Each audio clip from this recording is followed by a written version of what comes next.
What's up, guys? Central Connecticut Rail fan. So today we're going to be exploring some tracks that aren't currently used but aren't abandoned in New York. Okay, so as we first come off the trail, you can see this sign. It just says yield. It's got the crossing X at the top, and it says exempt, which means it's not, the crossing isn't used. But it does have modern signage. Like you can see here, it says report problem or emergency, and it's got the number and the mile marker. Now, this all looks like pretty new gravel. If you look at it. And then there's this tar, I don't want to call it a roadway, but like a path that goes in both directions. I'm wondering if either it's like a bike path or maybe it's a maintenance road. Now, if you see over here, there's a tree down across the tracks, or it's like a small tree, but this does seem to be maintained, but also not as frequently as like a modern running line.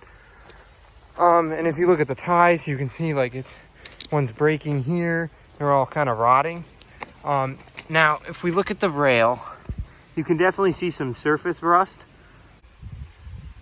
As I said before though, even though it may have like a tree down and stuff, it clearly is maintained, because if you look at it at first glance, it honestly looks like it could have trains on it. Like, it's getting up close, you see the little imperfections, but even the rail does not look that like bent and kinked. Like, it looks like it could have a train like at slower speeds. So I'm wondering if it's possible for this ever to be brought back to life. I noticed is, now if you look at that spike, it's tight, so the rail won't move. But then if you look at one like that, you can see it's sticking up about an inch, and there's a lot that are like that, which makes me think that's one of the things that would need to be done to bring this back into service. And there's another rotted tie you can see.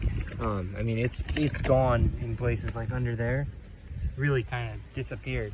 But I mean, the ballast does honestly not look that old. I mean, it looks kind of fresh. So here's the crossing where the tracks intersect with the Appalachian Trail. You can see there's not too much to it because it's just a trail, but there's just a little tar kind of ramp that goes up over. Now over here we have the same thing as the other side. You got the yield sign, the exempt, the number to call if there's a malfunction, and then the crossing buck at the top.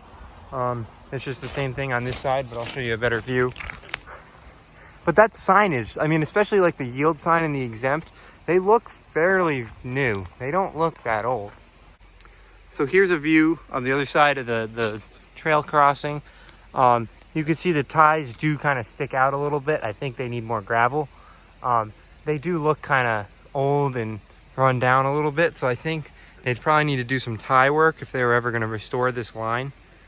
Now here's something cool that I found. There's a road crosses the tracks a little bit down there, and so here you have the cement post. It has the W, which means whistle or the horn. Which signifies to the engineer that there's a crossing coming up and they need to start getting on the horn or whistle. But that's kind of cool that that's still there. Let's check out the other side. I'm not sure. Probably says nothing. Yeah, there's nothing on there, but still, that's pretty cool. And this should give a better view of like the rust and stuff that's on the rail. You can see it's pretty straight though. I mean, I've seen some rail that is like all kinked and really rough, but this doesn't look like it's old rail. I haven't found a date yet. We'll see if we can find one, but I wonder if this has been redone and if there is plans to bring this line back to life. Okay, so again, here's this this roadway thing that follows it. I mean, if you look, it curves right along with the track down there. And it does the same thing this way too. If you look, I mean, there's a sharp corner down there and they both make the same turn, which makes me wonder if it has to do with the railroad and not like a bike trail or anything, but I'm not sure. Kind of walking around this corner, I found this looks like what used to be a telephone pole, which makes sense because they often line tracks. So that's kind of cool. That shows that at one time this probably had power lines just following the track all the way. Okay, so I'm not sure if you can see it or not, but there is a date right there. It says 1953, which makes me think this isn't that old, because for rail, that's honestly not that old. I mean, the stuff I found in Cedar Hill was like 1920s. So it's possible that this could be restored someday and could be used again. Okay, so this is going to conclude this video. I know it was a shorter one, but I enjoyed exploring here. You can see, I'll just show you one last shot. I hope you enjoyed watching this. If you want to see more, if you have more places like this that maybe I could visit, drop a comment.